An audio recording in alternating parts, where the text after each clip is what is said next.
Hello dear students, आज हम बात करेंगे कक्षा 11वीं वार्षिक परीक्षा 2021-22 विषय आपका बायोलॉजी। तो बायोलॉजी के कुछ क्वेश्चन जो हम आज डिस्कस करने वाले हैं। पहला क्वेश्चन, सही विकल्प को चुनिए। तो आपको देखना है पादप जगत का उभयचर किसे कहते हैं। तो इसका राइट आंसर हो जाएगा ब्रायोफाइटा को पादप जगत का उभयचर के नाम से जानते हैं। फिर दूसरा, तने का रूपांतरण है। तो आलू भी हमारा तने का रूपांतरण है, अदरक भी है और हल्दी भी है। मतलब इसका जो राइट आंसर हो जाएगा वो हो जाएगा उपरोक्त सभी। उसके बाद है नेक्स्ट है, सबसे लंबी कोशिका होती है। तो सबसे लंबी कोशिका जो होती है वो हमारी तंत्रिका कोशिका होगी। नेक्स्ट है, केल्विन चक्र का प्रथम उत्पाद क्या है। तो 3-फॉस्फोग्लिसरिक अम्ल हमारा सही आंसर हो जाएगा। मनुष्य में फेफड़े कहाँ स्थित होते हैं। तो मनुष्य के जो फेफड़े हैं वो हमारी वक्ष गुहा होती है, वक्ष गुहा में स्थित होंगे। निम्न में से कौन सी पेशी कंकाली पेशी होती है। तो जो हमारी रेखित पेशी होती है उन्हें कंकाली पेशी के नाम से भी जानते हैं। निम्न में से कौन सी ग्रंथि मेलाटोनिन हार्मोन का स्रावन करती है। तो जो हमारी पीनियल ग्रंथि होती है, इसको जैविक घड़ी के नाम से भी जानते हैं। ये इस ग्रंथि से मेलाटोनिन नामक हार्मोन का स्रावन होगा। अगला है, रिक्त स्थानों की पूर्ति कीजिए या रिक्त स्थान जो है सही रिक्त स्थान को फिल कीजिए। सबसे ऊंचा जिम्नोस्पर्म जो होता है हमारा हो जाएगा सिकोया हो जाएगा।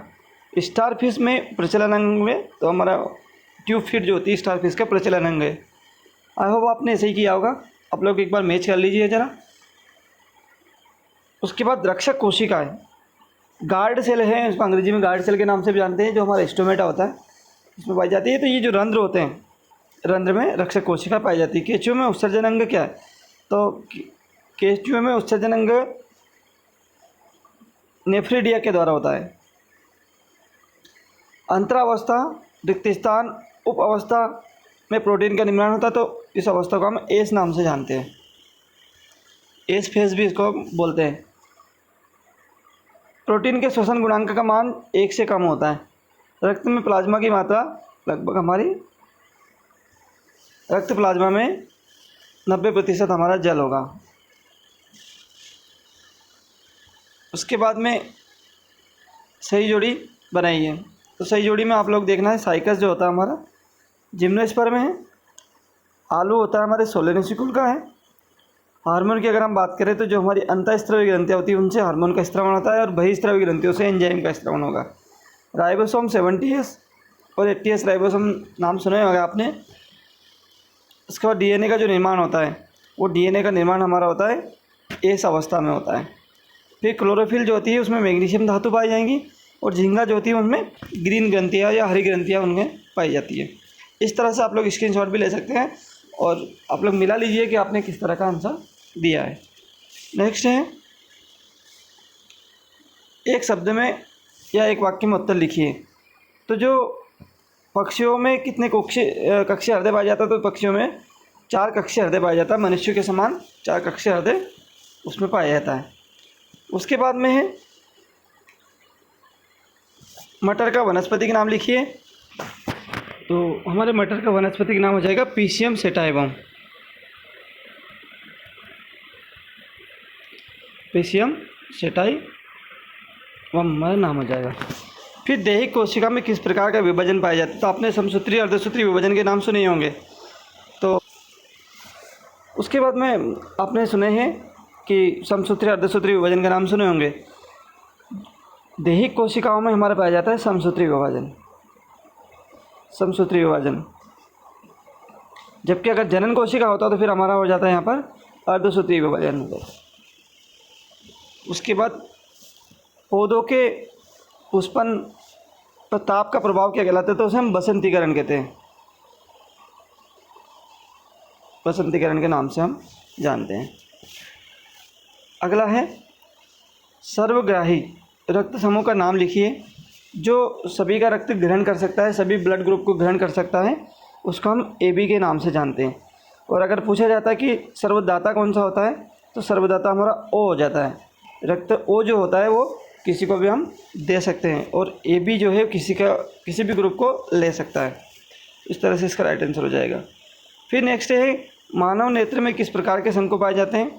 तो मानव नेत्र में लगभग 70 लाख के समथिंग शंकु पाए जाते हैं, पर सबसे ज़्यादा पूछा है तो हम लाल और नीले की बात करते हैं।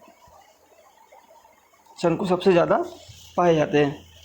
उसके बाद में क्वेश्चन पेपर देखिए, आपको बहुत सरल क्वेश्चन पेपर आया था। डबल फर्टिलाइजेशन क्या है, त्रिशल लयन किसे कहते हैं, संघ पोरीफेरा के 2 लक्षण लिखने हैं या संघ आर्थ्रोपोडा के 2 लक्षण लिख देने। सबसे बड़ा समूह हमारा आर्थ्रोपोडा हो जाएगा, जिसमें सबसे ज़्यादा जीवों को रखा गया है। इनमें इनके लक्षण की बात करें तो इनके जो पैर होते हैं वो जुड़े हुए उपांग पाए जाते हैं इनके अंदर। जड़ के 2 कार्य लिखने थे, बहुत सिंपल सा क्वेश्चन था, या तने के कार्य भी लिख सकते थे। जैसे जड़ की बात करें तो जड़ जो है भूमि से भोज्य पदार्थों का अवशोषण करती है, पौधे को सहारा प्रदान करने का काम करती है। अगर हम तने की बात करें तो तने विभाजन करते हैं और पौधे को एक निश्चित आकार प्रदान करते हैं। जाइलम और फ्लोएम के कार्य लिखना था। जाइलम फ्लोएम के आप कार्य मालूम होगा आपको कि जाइलम जो होता है वो खनिज पदार्थों का अवशोषण करता है और पौधों को विभिन्न भागों तक पहुँचाता है। उसके बाद फ्लोएम की बात करें तो फ्लोएम जो होता है वो प्रकाश संश्लेषण के द्वारा जो ऊर्जा होती है उसको प्रत्येक अंग तक या पौधे के प्रत्येक भाग तक पहुँचाने का काम करते हैं। पत्ती के 2 कार्य लिखना था। पत्ती जो है प्रकाश संश्लेषण का कार्य करती है। उसके बाद नेक्स्ट है कोशिका को परिभाषित कीजिए। कोशिका जो होती है जीवन की जो, अगर हम मूलभूत इकाई की बात करें, मूलभूत इकाई जो होती है हमारी, उसको हम कोशिका के नाम से जानते हैं। कहने का मतलब सबसे पहले एक कोशिका, फिर उससे बहुत सारी कोशिकाएं आपस में मिलकर के समूह बनाती है और पूरे बॉडी का निर्माण होता है। ये कोशिकाएं जीवन की कार्यात्मक और संरचनात्मक इकाई जो होती है उसको हम कोशिका के नाम से या सेल के नाम से जानते हैं।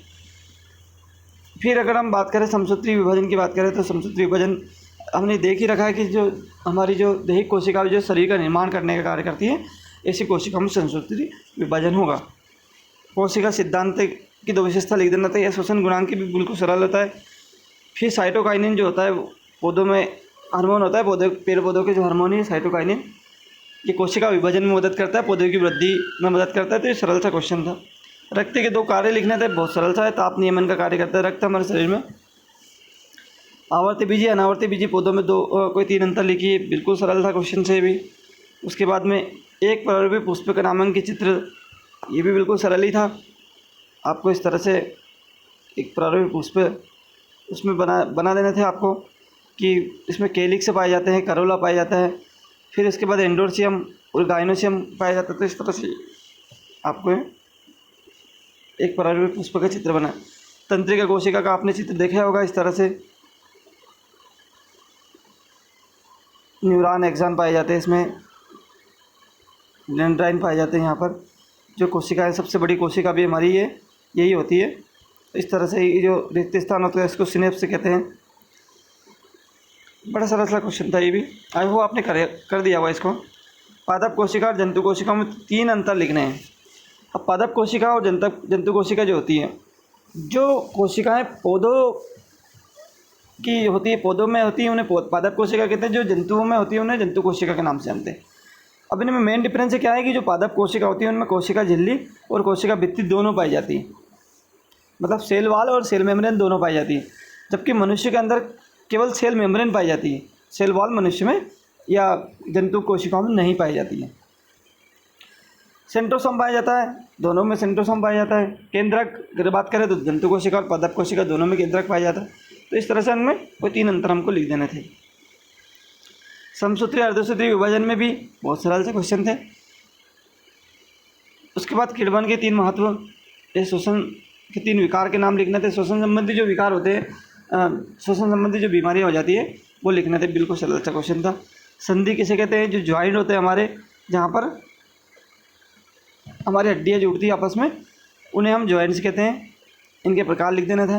तो जॉइंट्स होते हैं इनके प्रकार। अग्नाशय से निकलने वाले 2 हार्मोन के नाम लिखने थे। अग्नाशय मतलब हमारे पेंक्रियास की बात कर रहे हैं। तो पेंक्रियास से जो हार्मोन निकलते हैं, हमारे एक साइटोकाइनिन निकलता है वहाँ से, तो वो भी लिख देना था। सॉरी ऑक्सीटोसिन जिसको हम नाम देते हैं, वो हार्मोन वहीं से निकलता है। कैल्सिटोनिन भी निकलता है वहीं से। C3 और C4 पौधे में अंतर लिखना है। अनाक्षय श्वसन और अक्षय श्वसन में कोई 5 अंतर लिखने थे। मानव मस्तिष्क के 5 कार्य लिखने थे। हमारे शरीर में जो मस्तिष्क होता है वो पूरे कह सकते हैं बॉडी का जो केंद्र होता है, नियंत्रक का केंद्र होता है, उसे हम मस्तिष्क का नाम देते हैं। मस्तिष्क में आपने देखोगे 3 भागों से मिलकर बना होता है, अग्र मस्तिष्क, मध्य मस्तिष्क और पश्च। फिर उनके भी अलग अलग भाग देखे होंगे आपने। अग्र मस्तिष्क में देखे होंगे